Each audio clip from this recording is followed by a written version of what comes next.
microphone. My name is Tracy Kansime. It is an insightful conversation that we have today. Now, the campaign season is up and running. Across the country, we've seen rallies, promises, posters, pledges, caravans, name it. But beyond the noise, the color, the pomp, one critical question remains. Are the voters being engaged or merely being spoken to? That is the question we want to delve into today. Now, today we're also taking a closer look at the political parties and asking, are they connecting with the citizens? And are the conversations meaningful? Are they inclusive? Are they grounded in real issues that are affecting the people's lives? Or are campaigns still trapped in the old patterns of slogans and the spectacle? Now, joining me this very morning is the NRM mobilizer, and this is Anglin Gaba, who is definitely spearheading the national mobilization for the NRM there, who joins me today.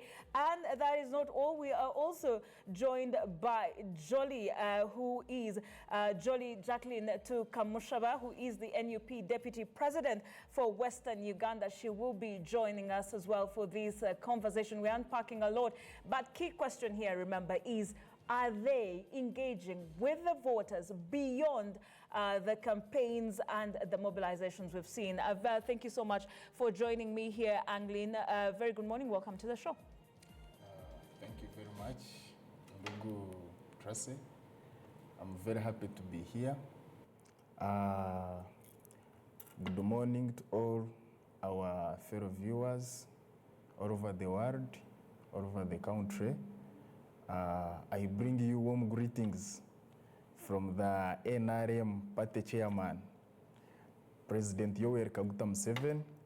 He loves you all, and he's here to serve all of us. Andy, let's get into the first questions. When you look at the campaign trails, I'm sure you have definitely been on some of these. And we want to ask one pertinent question, which for me, you need to definitely answer. Are voters really being engaged, or are they just being addressed? Well, you see, it depends. On what? It depends on everybody's side that he or she supports.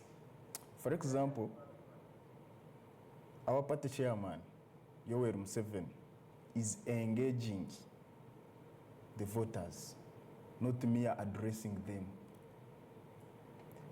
Because if you look into his of most campaigns where he has traveled so far, you see a number of very, very huge number of people walking from all corners of all parts of the districts, wherever he is. That shows that they have trust, because someone could argue they were perhaps maybe brought or ferried. What does engagement mean to you? What does true engagement mean to the National Resistance Movement Party? For example, someone could say, is it the turnout? Is it dialogue? Or is it understanding the issues? What does true engagement mean for the NRM? You see, true engagement is solving people's problems. That's the first true engagement. Or it's one of the processes that takes people to engagement. And we are aware that President Museveni has tried to solve people's problems, both on and off the pitch. He solves problems of people during the day, and he solves problems of people during the night. So, and Ugandans are very intelligent. Ugandans are very, very intelligent people. They can see, they can assess, they can see the person that will take them forward. They can, they are intelligent. You can't lie them. You can't lie them. That's why they are following the president. It's not that us, the national mobilizers and other mobilizers, are doing tricky things or what. No. Even the president himself has tried to deliver. And the Ugandans are appreciating him. So these people, they claim that these people are being ferried from different places to places wherever the president is. This is a lie. This is a lie. I'm a mobilizer. I'm on ground. I move. For example, I came from Karamoja sub-region. I came from Karamoja sub-region yesterday. And you see, people felt the president. They felt him because Karamoja was one of the region that was behind in terms of very many things. Infrastructure, great education system, water supply. But now you go to Karamoja and see. You go to Karamoja, from Mbare, Soroti, to Katakwi, that route to Moroto is all tarmac. Listen, it's all tarmac. Got their water supply. President has tried to construct dams. We all know that Karamoja is ever dry. You know that? I don't know whether you know. I will definitely want to But the president has tried to construct dams, and Karamoja people are now having safe and clean water for drinking. Anglin, let's talk about that. You say he has tried. Let's note that he's running for the 7th term, and the ruling party is emphasizing continuity of pretty much and stability. Now, the question definitely is, how is your campaign preventing the narrative of more of the same? 7th term, he's still trying, that is your argument. But we ask, why isn't this more of the same, and instead showing voters tangible improvements from past terms? How are you navigating that? No, you see, I don't want you people to separate reality from the one making it. We are in reality. This is not a fundraising. We are in reality. If you are talking of 7th term and continuity, it's the reality. It's reality that Ugandans are voting the president because of what he's doing to them. That's why. If Ugandans doesn't want president to continue, they will not vote him. So we are in reality. This is not a fundraising message. This is realism. Yes. A very interesting question. I definitely want to also bring in our other panelist who is joining us this very morning, Jacqueline Tukamushaba, who is the NUP Deputy President for Western Uganda. She is definitely with my colleague, Hakim Wampamba. Very good morning. Thank you so much for joining us. We're definitely delving into just how these political parties, even these campaign trails, how they're navigating beyond the noise to actively engage with the voters. And I want to find out if that situation from the National Unity Platform is being handled differently. Hakim.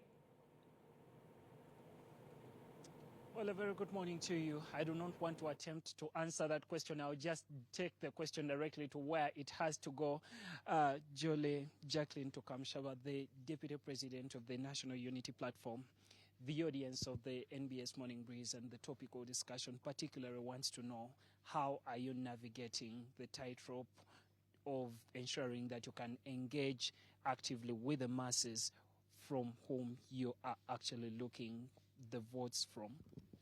Well, good morning to the viewers and listeners wherever they could be. My name is Jacqueline Jode Tukamushaba, the National Unity Deputy President in charge of Western Uganda. I must say, so far, so good.